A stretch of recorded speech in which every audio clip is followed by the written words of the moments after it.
अबकारी विभागर चढ़ाऊ 61टी cough syrup जबत बेपारी गिरफ। ढेंकानाल जिलार भुवन थाना अंतर्गत सुरप्रतापपुर गाँव में अबकारी विभागर मिलित चढ़ाऊ जड़े कफ सिरप बेपारी को गिरफ करिछि अबकारी विभाग। गिरफ अभियुक्त सुरप्रतापपुर गाँव हलदिया साहिर दिलीप सामल। दिलीप निज घरे कफ सिरप रखी बेपार करि आसुथिले। छोट छोट कोमलमती शिशु और युवक माने कफ सिरप संस्पर्श में भ्रष्ट होउथिले।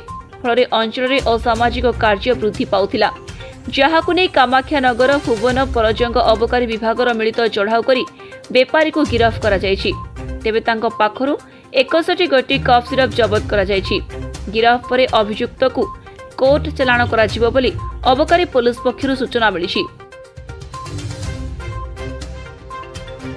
कामाख्यानगररू अजित साहूंको रिपोर्ट, टाइम्स ऑन ओडिया।